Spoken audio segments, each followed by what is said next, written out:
Hi, everybody. I'm Candid Frank Stanisci. You're watching Candid Frank Live. Welcome to Spanglish World Network on Zingo TV, channel 249, 250. Please remember to download the Zingo TV app at the respective app stores for iOS and Android devices. While you download the app, make sure you rate and leave a comment. Both apps are absolutely free. Zingo TV is available on Google, Chromecast, Amazon Fire TV sticks, Roku sticks, and also on all smart TVs 2016 forward. Now on Candid Frank Live, joining me as usual, Aaron William Freeland. Aaron, how you doing, bud?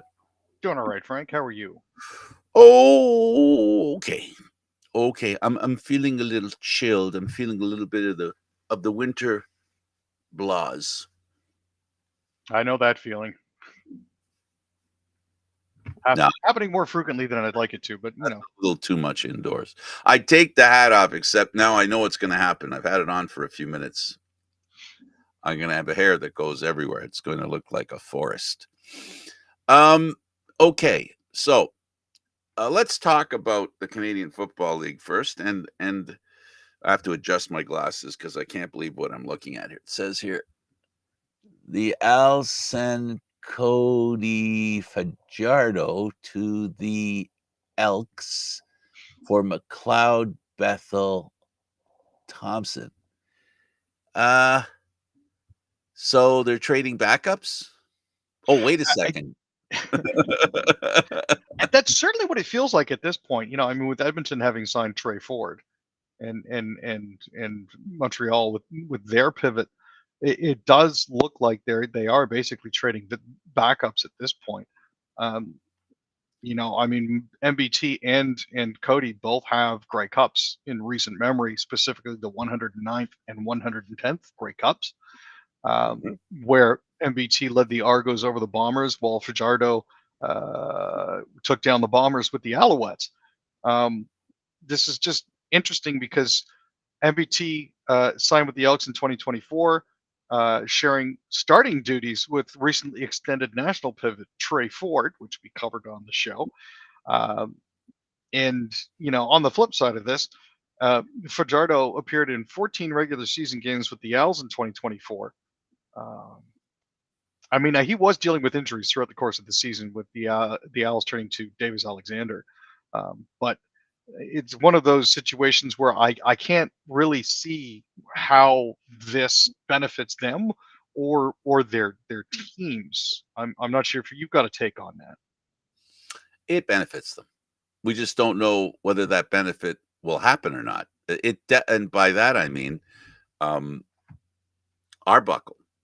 Arbuckle was third in line with the Toronto Argonauts. Ended up being the MVP and the quarterback that played wire to wire in the Grey Cup. Yeah, that's the benefit. The benefit is you've got two guys that it doesn't matter whether it's McLeod or whether it's Cody on either team. If the first guy they have there planned to be their number one guy isn't there, they're not a bad backup plan. We've learned that with Arbuckle. I don't think Arbuckle goes into the Argonauts season this year with any better expectation than McLeod Bethel Thompson and Cody Fajardo can have. That's my take. That they're good options in the event something untoward happens to the team and an injury takes out their proposed starting quarterback. No, I guess that's fair. I mean, at this point, really, you're essentially trading for security.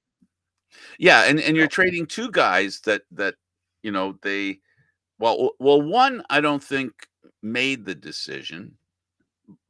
Edmonton, more or less, I think they traded McLeod in anticipation of McLeod's displeasure with the move, and the change of scenery is good for the players. More importantly, though, the signing bonus is more important to Cody Fajardo. So, and essentially, this is always the Canadian Football League. Every decision is based on money. Whether it's fully based on money or not is the only question. To what level is it based on money? So, hey, look, two players that have been to the Grey Cup, two players that have been there for what it's like to be in the locker room when you win a Grey Cup. They know what it's like to win. Both teams can benefit from that. And both teams, I would think, I suppose Edmonton doesn't offer the same opportunity the Alouettes do. The Alouettes have won recently. The Edmonton Elks haven't exactly won lately. Winning has been their wannabe move, right? They want to win. So, Fajardo knows how to get them there. Well, I think you actually may be right in that. Upon thoughtful second thoughts, it does appear that maybe this could potentially be a benefit to both teams. Also, I think that going to going to Edmonton for Fajardo, he's more of a similar quarterback to Troy Ford. So there's a lot there's a lot that they can learn from each other. Yes, yes, yes, exactly. Hey, look, players in the Canadian Football League, especially the guys under center, I think they have wheels under them anytime the season ends because you never know where they're going to roll. All right, let's go to the Owls. And they had a linebacker retire. Now, Frederic Chagnon decided that he was going to retire. Um, he played 9 games with the Owls in 2024, recorded 5 special teams tackles. He spent 3 years with the team and won the Grey Cup with them in 2023. He played 108 games in the CFL, starting his career with the BC Lions back in 2017, where he played for 3 seasons. He then spent a season in Ottawa before joining the Owls in 2022. He recorded 27 tackles, 51 special team tackles, and 1 sack. Congratulations to him on a career and getting himself a Grey Cup in the process. I wish him all the best in wherever he lands. Okay, the Red Blacks extend defensive lineman Bryce Carter. So this was a good move for them. Um, they extended um, they extended Bryce Carter. Uh, they've locked him up through 2026. He's an American pass rusher. He was scheduled to become a free agent in February, so thank goodness he's managed to avoid some of that insanity. Though limited to 11 games this season by injury, Carter still managed to put up 21 tackles and 4 sacks. He's from Steelton, Pennsylvania, had a breakout season in 2023, had 31 tackles, 12 sacks, and 2 forced fumbles. So, congratulations to him. Hopefully, this works out to the good for the Red Blacks. It definitely will. The Red Blacks also keying on an important factor in having a good team. That is your Canadian content. They brought in 4 Canucks. Yeah, they brought in defensive lineman Deontay Knight, offensive lineman Cooper Hamilton, and receivers Jeremy Murphy and Darius Simmons. Knight played 2 games for the Argonauts this past season before being signed off of their practice roster by the Hamilton Tiger Cats back on July 3rd. Went on to make 12 tackles and 14 appearances. Uh, Cooper Hamilton spent time with the Red Blacks during the 2024 training camp. He returned to the Laurier Golden Hawks for the 2024 season, helping them capture both the Yates Cup and the UTEC Bowl en route to a Vanier Cup appearance.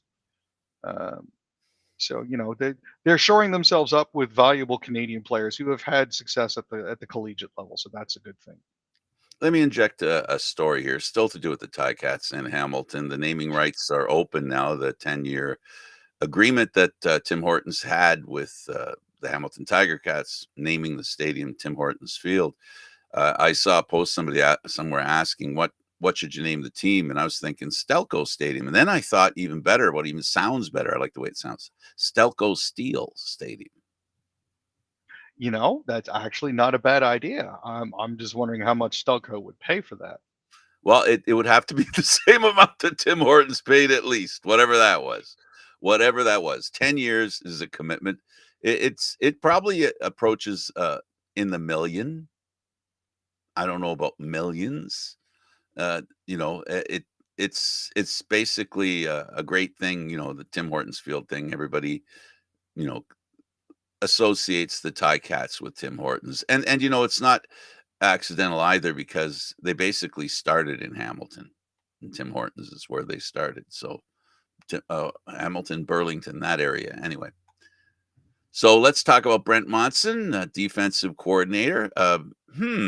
That name sounds familiar. I don't know where I heard it. Oh yeah, he was supposed to be getting hired by the Argos.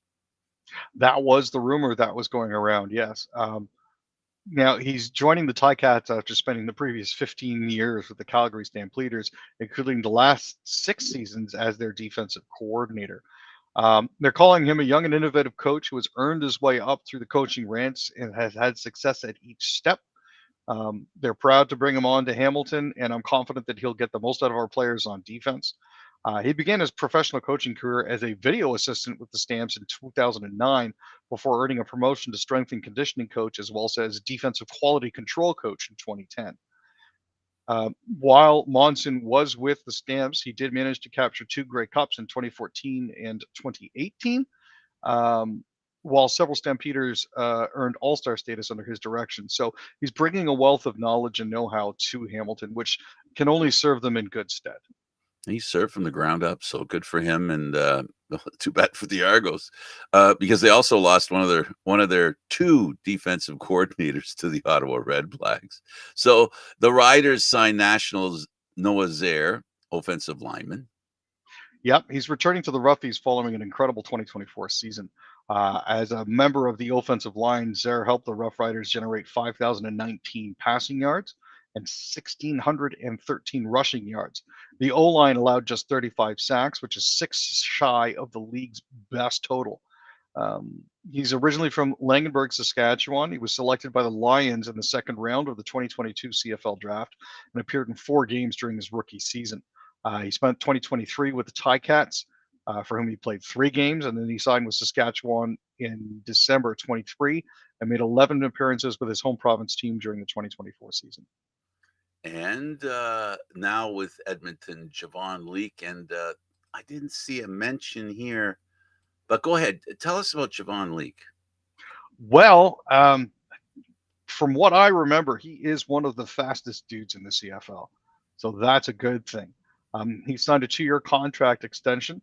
He was scheduled to become a free agent in February and was the 15th ranked player on CFL-CAA's top 30 pending free agents list.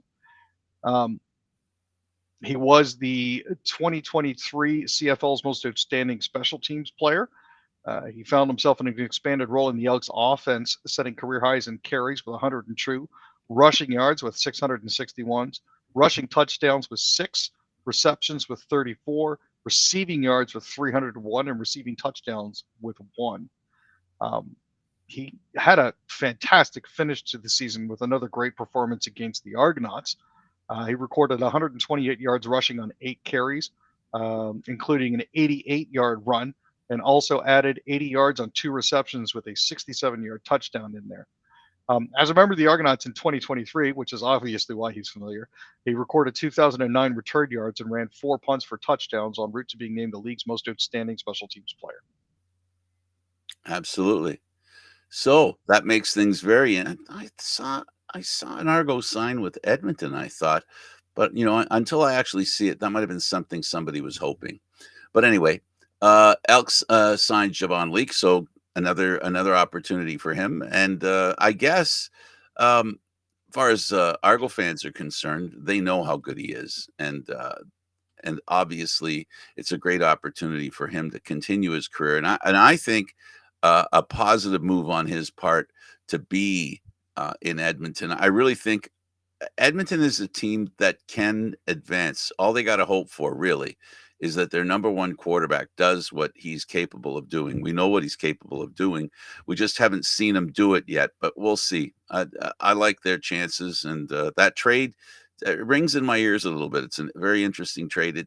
It's not surprising. We've seen it time and time again. We saw our Buckle go from Toronto and then get traded for a quarterback. Same thing. So it's not an unusual move. Let's go over to hockey, and we'll talk about the Leafs, but we'll start with the Habs and Patrick Laine. My goodness. I mean, they're going to, him and Ovechkin, where they're going to shoot the puck from on the power play. So why is it people can't stop him? You know what he's going to do. It's amazing that to have that talent that way, to release the puck that quickly. You almost think they should just have a guy standing beside him and Ovechkin. You know what I mean? I've thought about why people don't see him, and the only conclusion I can think of is that they just stand so still. People forget that they're there. I mean, where the clap bomb spot is. Where they're going to try to feed it to. So, it's his first hat trick with Montreal. and the Habs managed to extend Buffalo's winless streak to 11 games. Oh my goodness, that place, Yeah, those poor fans, I'm telling you. You know, and people talk about, the reason Buffalo doesn't do well is because they're a small market team. Nobody wants to go and play there. Well, how do you explain the Buffalo Bills? They play in the same city, right? they do. Right? So Yeah, I know. that's I'm at a that's loss as to figure out how that that's not works. the reason. That's not the reason for a second. Let's talk about the Sens and let's talk about the reason why they'll make the playoffs. Allmark. Seriously, I mean, he made 30 saves, and they won their fourth straight game with a 3-0 shutout of the Kraken on Tuesday night. Printo scored first at 8:02 in the second period. Noah Gregor scored a few minutes later. Tim Stützle made it a 3-goal game at 4:18 in the third when he stuck one past Joey Decord. Decord finished the night with 24 saves. This is the fifth time this season so far that the Kraken have been shut out. Absolutely. And they're not the Vegas Golden Knights expansion version for sure. They're more human. Let's talk about the Jets and let's talk about Lowry. He's a guy who has always been a productive player in Winnipeg, sometimes overlooked because of a couple of other players. Yeah, he actually scored with just over a minute left in regulation time. That was enough to break the tie and make it 4-3, and the Jets managed to hold on for the win. Kyle Connor had 2 goals. Gabriel Velarde had 3 assists, and Mark Scheifele with a goal and 2 assists, all kicked in for the NHL's first place team. Tyler Toffoli had a goal and an assist for San Jose, and Fabian Zetterlund and Macklin Celebrini each added a goal. Hellebuck had 32 saves. Georgiev turned back 29 shots for San Jose. He seems to be doing better there than he was in Colorado. I'm glad to see that he's having a little bit of a renaissance, but he got a bit of a reputation with the as Alexander Forgiev because he always seemed to be losing by a lot. Yeah. Let's go to the Flames, and the Bruins beat the Flames in overtime. Pasternak getting the winning goal in overtime. Yeah, Pasta scored 4:22 into overtime. Elias Lindholm also had a goal and an assist. They came from behind to beat the Flames 4-3. Morgan Geekie and Mark McLaughlin also scored for the Bruins, have won 6 of their last 8 games. They seem to be having issues earlier in the season. I'm not sure if they've managed to completely right the ship, but things don't look nearly as bleak for the Bruins now as they did before. Now, Absolutely. they're still they're in third right now, so that's something at least.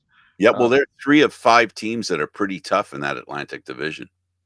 Yeah, and the other thing is the Atlantic Division really isn't particularly good at this point either. So that's the other thing we have to be concerned with as well. Yeah, it's funny, they looked like they would be an overpowering division, in this conference, and it hasn't played out that way. And now with Ottawa playing as well as they're playing, you have 5 teams that are I really, Aaron, the way Ottawa's playing, I don't see it impossible for them to flip the order in the Atlantic. No, I mean they're 6-7-1 in their sorry they're 6-7-1 in their road record. They're on a little bit of a road trip right now. They're 7-2-1 in their last 10 with a 4-game win streak. I mean I don't see the downside here.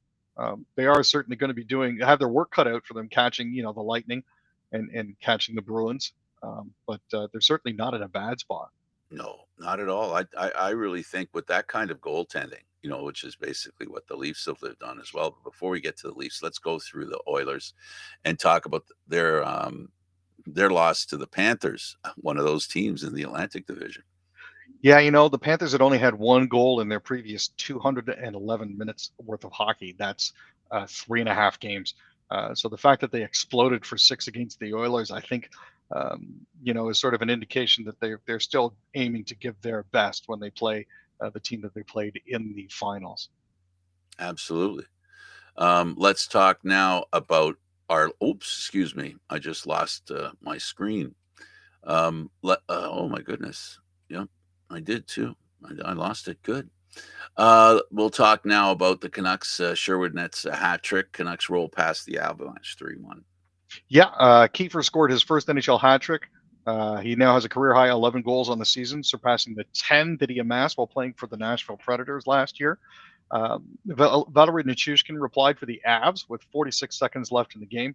Mikko Rantanen registered an assist and stretched his point streak to 6 games, but at the end of the day, um, I think this was a good rebound for them after an ugly 5-1 loss to the Bruins on Saturday.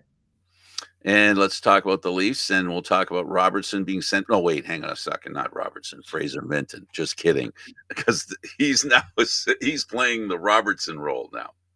Yeah, now Minton was he's going up and down. It's that role. Yeah, he was recalled on November 19th and recorded 2 goals and 1 assist in 11 games with the Leafs this season, while averaging 12 minutes and 47 seconds worth of ice time. That's respectable. He also had 4 points in 5 games with the Marlies this season. Yeah, he's played a grand total of just 20 professional games, but he's going to have an opportunity to play higher in the lineup and take on more offensive responsibility by moving back to the AHL. He seems to have earned the trust of head coach Craig Berube and could be back up with the Leafs at some point this season. Now, with David Kampf apparently close to being able to return, and Bobby McMahon recently coming off of injured reserve, this seems to play a factor in the fact that he's going to be the odd man out because he is waivers exempt. They don't have to worry about potentially losing him, so he can go up and down freely. I'm not a fan of him going up and down. I think they should leave him there, and they should not touch him anywhere until towards the end of the season. And if they're going to give him a sniff, give it to him later. Let him. I really think one of the biggest problems with Robertson that they've had is that being the yo-yo kind of gets to you. It's not a good feeling, and I think emotionally it's not a good deal. And give him a chance to learn, have him be consistent. We saw, he didn't go back to the Marlies and do what Nylander did. Nylander gets 5 points in his first game back, Yeah. wanting to prove. But he has a lot of experience of going up and down and playing in the American Hockey League. I don't think Fraser Minton does, and he needs to really learn the process of being a professional hockey player. And also, the most important thing in my mind is playing consistently. If you're not playing in a place consistently, how can you play consistently? I think that's the primary thing for a kid his age. Definitely, and more seasoning never hurt anybody. Give him the opportunity to absolutely tear it up in the AHL and build his confidence and bring him up when the Leafs need the bodies most. Right. Let him get some consistency going. Let him figure out what it takes to go on a good stretch of playing hockey. The Leafs say the Stolarz has to undergo a knee surgery, and now he was from day to day. Now he's 4 to 6 weeks. They found some little ball or something in the back of his knee, which has to be removed. And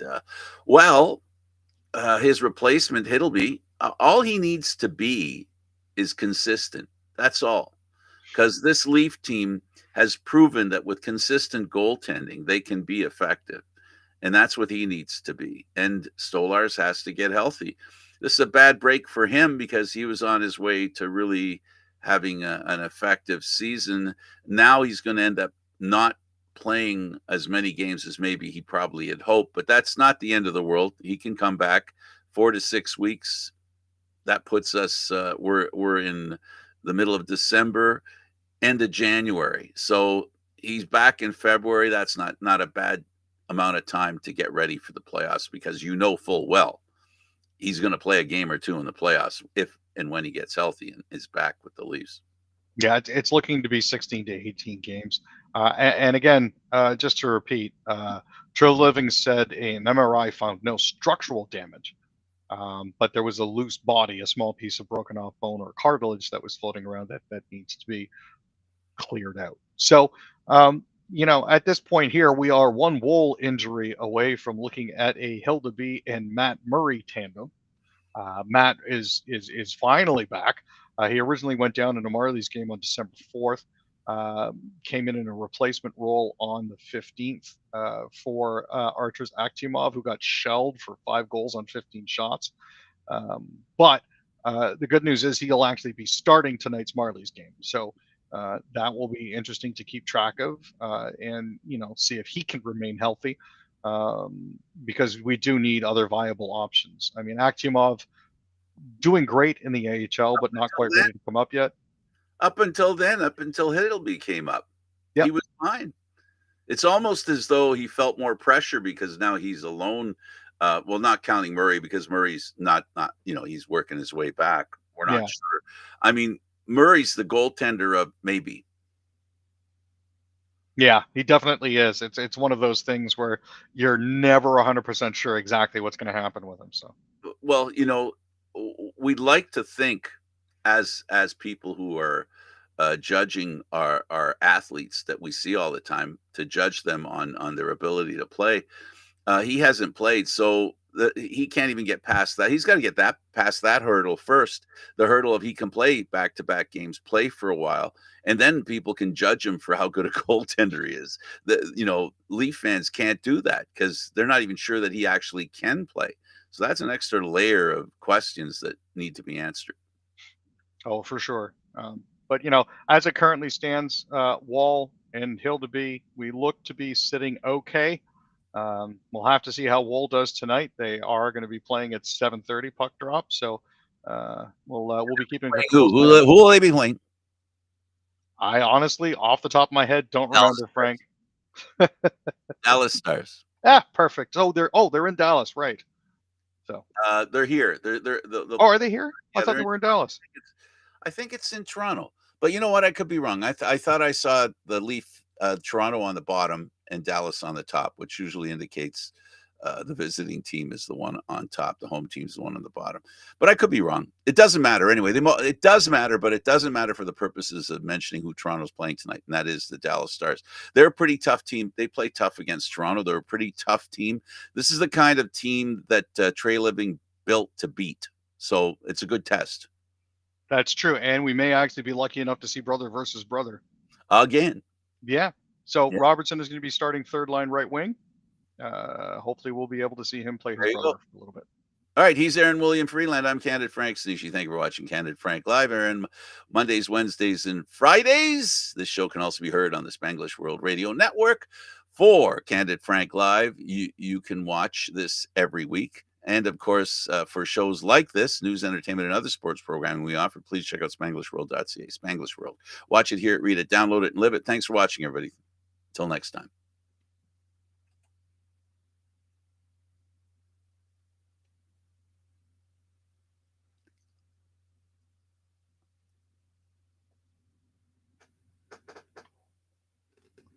Do you want to go a little longer? I mean,